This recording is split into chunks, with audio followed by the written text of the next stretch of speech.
Hi, I'm a Girl Scout from Troop 60129, and I'm doing this water conservation project to earn my Silver Award in Girl Scouts. And the Silver Award is the highest award that a Girl Scout cadet can earn.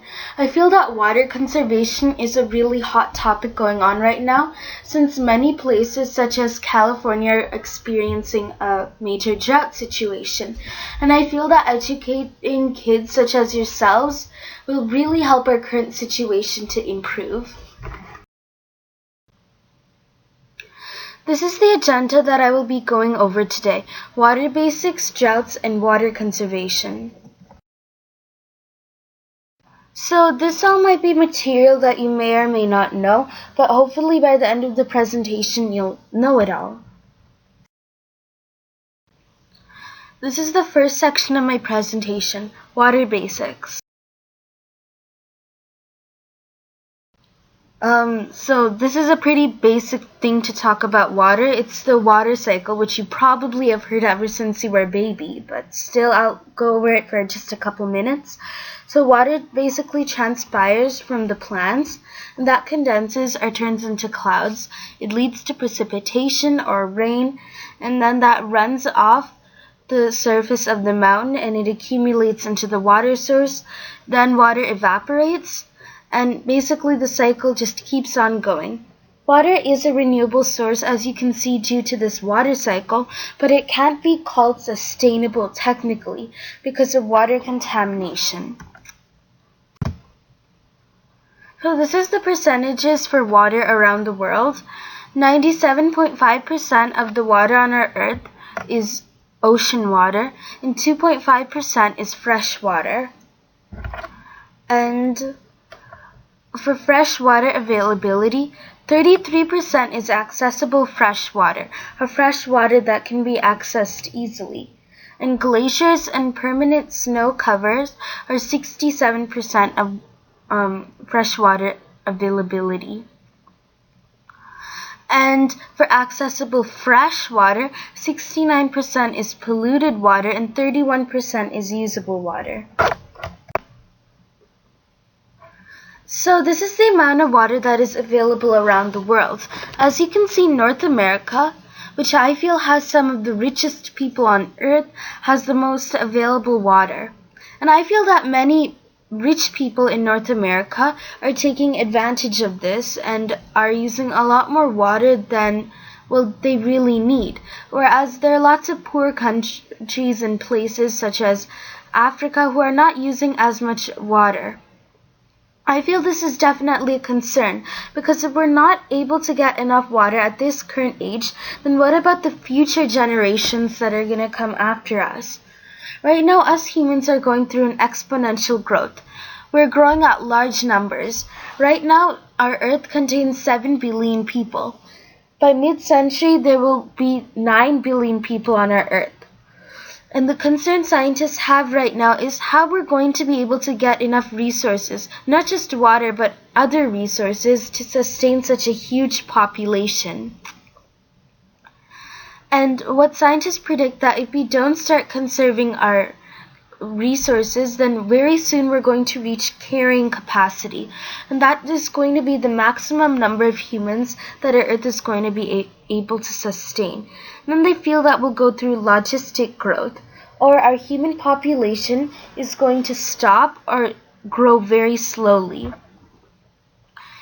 And this is not just for water, by the way. It's for resources in general, including water. And of course,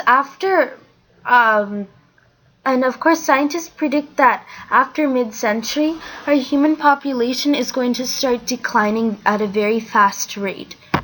So we want to prevent that from happening as much as we can. So that's why conserving water is of a very big deal. It's not just something that we lecture about and that you can decide on whether you want to do it or not. But just think about all those other poor people in Africa right now who only get 1,000 cubic meters of water available daily. So the next section of my presentation is droughts. So the definition of a drought. The definition is when arid conditions are caused by low rainfall. So what causes droughts? There are many reasons for how droughts can be caused. The reason that the famous California drought is happening is due to less rain. Also, evapotranspiration can be a reason for drought. And this is low water supply in certain water sources, such as lakes and rivers. The more demand for water, such as a growing population, is also a reason. And the change of water quality, usually caused by the contamination of usable water sources, is the last reason how droughts can be caused.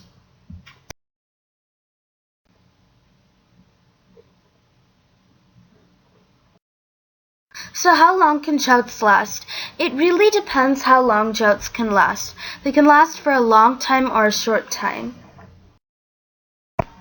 There are four main types of droughts that can happen. So first is the meteorological drought, and this is a drought that is caused from a long period of less rain. This is the drought that California is currently going through. Next is the agricultural drought.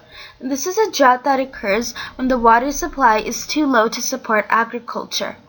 Average rain could be happening, but agriculture may require more rain.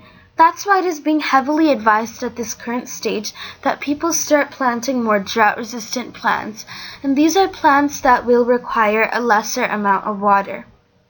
The agricultural drought, of course, can be caused due to less rain. And the last drought I'd like to go over is the hydrological drought. This usually happens due to less water in water sources, or evapotranspiration. And this can happen due to less rain. It can also happen due to a growing population. So these are California's current drought stages. So the drought basically started in 2011, as we can see. And at this point, we see a small area of California that was in the abnormally dry category. And now our drought has grown so drastically that in 2015, most of California is experiencing extreme drought and exceptional drought.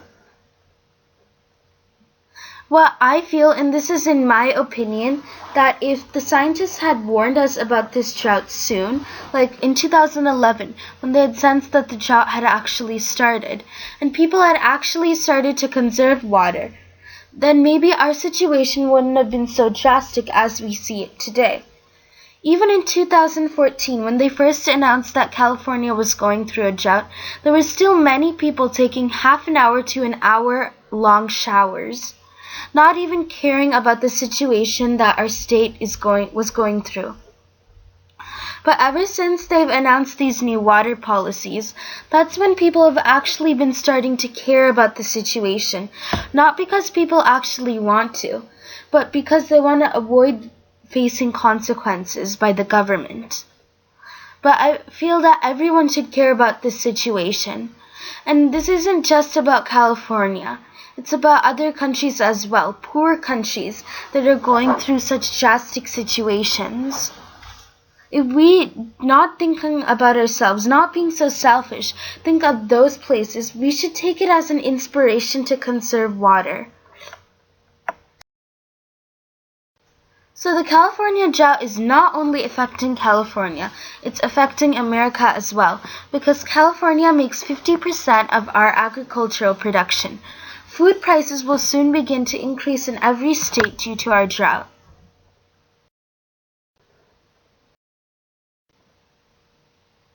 So where are there droughts happening currently? Well, this is in many places, including Pakistan, Somalia, Australia, Guatemala, China, Kenya, India, California, Ethiopia, and Uganda.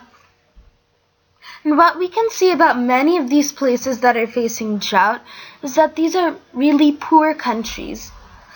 And also these countries contain a lot of growing populations, such as India and China. So the next section of my presentation is water conservation.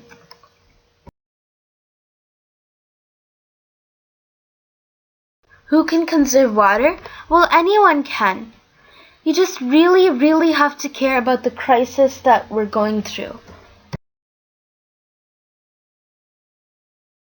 Here are some small steps that you can take to conserve water. Of course, these are all the obvious ones.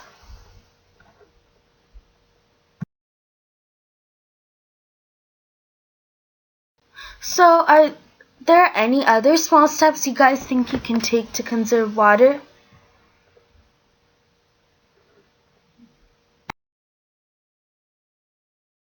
So here's some large steps that you guys can take to conserve water. So I'll just give you guys a few seconds to read through this.